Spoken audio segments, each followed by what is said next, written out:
రాజ్యాంగం నేర్పిన రివాజు ప్రజాపక్షాన రాజీ లేని ఆవాజు.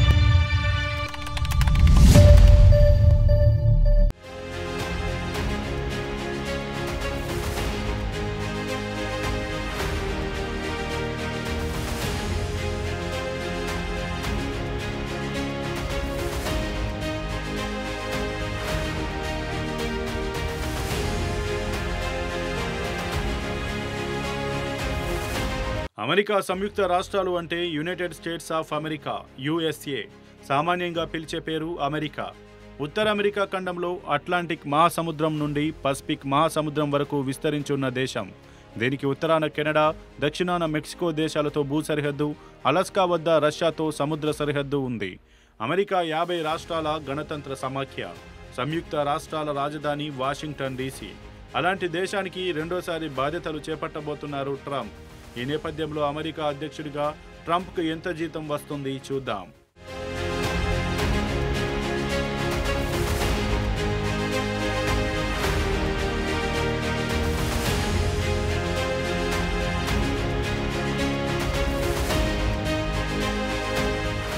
అమెరికా అధ్యక్షుడు శ్వేతసౌధంలో ఉంటారు. దీన్ని వైట్ హౌస్ అంటారు. ఈ వైట్ హౌస్ అమెరికా అధ్యక్షుడి అధికారిక భవనం. క్యాపిటల్ భవనం లోపల ఉండే రోటుండా సముదాయంలో అమెరికా 47వ అధ్యక్షుడిగా ట్రంప్ ప్రమాణ స్వీకారం చేశారు. ఈ కార్యక్రమానికి ప్రపంచ దేశాధినేతలు, పలువురు ప్రముఖులు హాజరయ్యారు. అగ్రరాజ్యాన్ని పాలించే అధిపతి జీతం ఏడాదికి $4 లక్షల ఉంటుంది. అంటే మన భారతీయ కరెన్సీలో ఈ విలువ సుమారు 3.36 కోట్లు అన్నమాట. దీని నెలవారీ జీతంలో చెల్లిస్తారు. ఈ మొత్తాన్ని నెలవారీగా చూస్తే ఇంచుమించు 30 లక్షల రూపాయలు అందుతుంది. జీతంతో పాటు అధికారిక విధుల నిర్వహణకు అవసరమైన ఖర్చుల నిమిత్తం ఏడాదికి మరో $50,000 అంటే 42 లక్షల రూపాయలు అందుకుంటారు. ప్రతి ఒక్కరికి వారు నివసించే ప్రదేశం లేదా నివాస భవనంపై కొన్ని అభిరుచులు ఉంటాయి. అలానే అధ్యక్షుడిగా ఎన్నికైన వారు తన అభిరుచికి అనుగుణంగా శ్వేతసౌధాన్ని మార్చుకునేందుకు వీలుగా ఒక్కసారి మాత్రమే $1,00,000 అంటే 84 లక్షల రూపాయలు కేటాయిస్తారు. అంతేకాకుండా ప్రయాణ ఖర్చుల కోసం మరో $1,00,000 అంటే 84 లక్షలు, వినోదం కోసం $19,000 అంటే 16 లక్షలు కేటాయిస్తారు.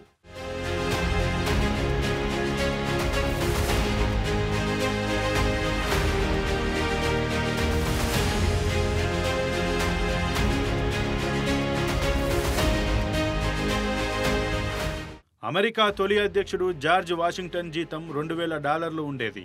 కాలం గడిచే కొద్దీ సంపదలో వృద్ధి, అధ్యక్షుల ఖర్చులు పెరిగిపోవడంతో జీతం కూడా క్రమంగా పెరుగుతూ వచ్చింది. ఇక చివరిసారిగా 2001లో అధ్యక్షుడి జీతం పెరిగింది. అప్పటి నుంచి అమెరికా ప్రెసిడెంట్ జీతం ఏడాదికి $4 లక్షల కొనసాగుతోంది. ఇక సౌకర్యాల విషయాలకొస్తే అధ్యక్షుడికి సకల సౌకర్యాలు అందుతాయి. వాషింగ్టన్ డీసీలో అధ్యక్షుడు నివసించేందుకు అత్యంత విలాసవంతమైన అధికారిక భవనం శ్వేతసౌధంలో అధ్యక్షుడితో పాటు ఆయన కుటుంబం మొత్తం నివసించవచ్చు. మొత్తం 18 ఎకరాల విస్తీర్ణంలో ఈ భవనం విస్తరించి ఉంటుంది. ఇందులో వంట, ఇతర పనుల కోసం దాదాపు 100 మంది సహాయకులు ఉంటారు.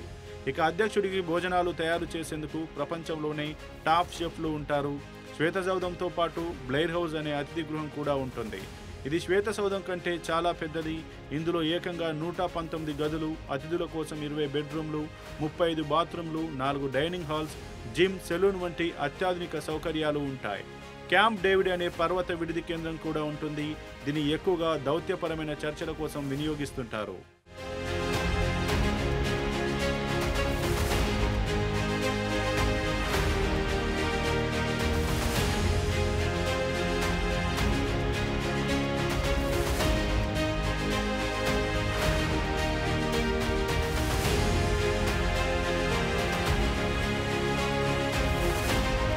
ఏ దేశ అధ్యక్షుడికైనా భద్రత ముఖ్యం. భారత్ లాంటి దేశాలలో ముఖ్యులకిచ్చే భద్రతను జెడ్ కేటగిరీ భద్రత అంటారు. ఇందులో సర్వ హంగులు ఉంటాయి. మరి అమెరికా అధ్యక్షుడికి ప్రపంచంలోనే అత్యున్నత భద్రతా వ్యవస్థ ఉంటుంది. ఇతర దేశాల పర్యటనలప్పుడు అమెరికా అధ్యక్షుడికి లభించే మర్యాద, గౌరవం అంతా ఇంతా కాదు. అమెరికా అధ్యక్షుడికి అత్యంత భద్రతతో కూడిన ఎయిర్ ఫోర్స్ 1 అనే వ్యవస్థ ఉంటుంది. అధ్యక్షుడు ఎక్కడికి వెళ్లాలన్నా అత్యంత భద్రతతో కూడిన వాహనాలను వినియోగిస్తారు.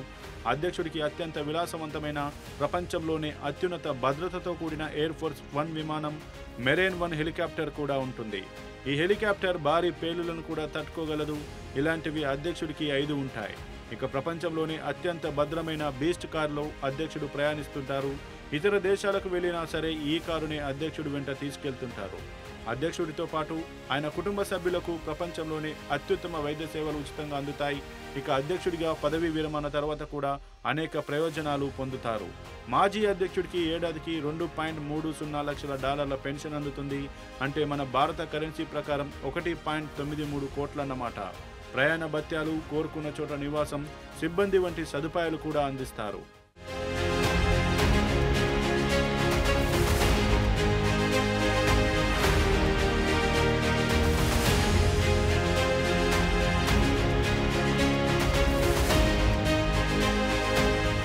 కోటి విద్యలు కూటి కొరకే అని ఎవరు ఏ పని చేసినా బ్రతకడం కోసమే.